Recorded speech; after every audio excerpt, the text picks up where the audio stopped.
Okay, I have one more thing, and that's the standard deviation comment I made earlier. So when finding statistical outliers, I don't think the Excel standard deviation would work, or at least I'm paused in accepting so, and here's why. So let's say we take our deltas of housekeeping gene compared to gene of interest, and here are the rats. We have 8 rats, and here are the deltas, and they're listed there. I tried to make them cluster around 5, and then we have one guy who's 11, and the average is actually 5.125, but we'll say that the average is 5, and we have an 11 there.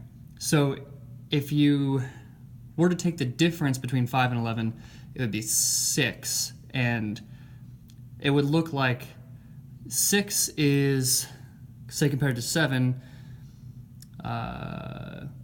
well, 7 is 2 away, 11 is 6 away, so it looks like they're in order of this being 3 times as much variance as the difference between this one and the average would be 3 times as much as the difference between this one and the average.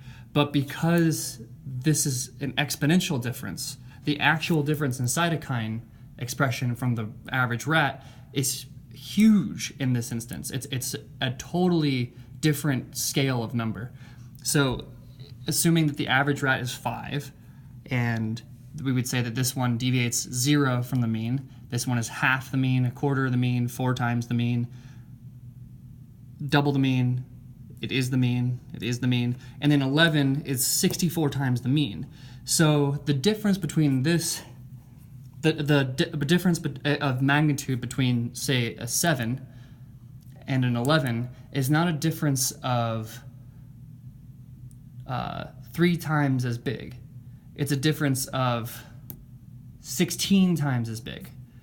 And I think if you don't control for this in what you're actually putting into the equation to find out what a statistical outlier is, you're going to end up accepting a huge amount of variance that would otherwise be lost. Or I don't know if it's to be a huge amount of variance, but it's going to miss true statistical outliers because you'll think that something is within a certain part of that acceptable deviation, part of that bell curve given the mean and the group size, but it'll actually be I don't say orders of magnitude, but orders of exponentiation farther than you'd otherwise think. So unless you're putting this, you're accounting for this difference, you're going to end up accepting something. And if it was a 12, this would be 124 times bigger. And if it's a 13, it would be, or 128 times bigger. And then if it's a 13, it would be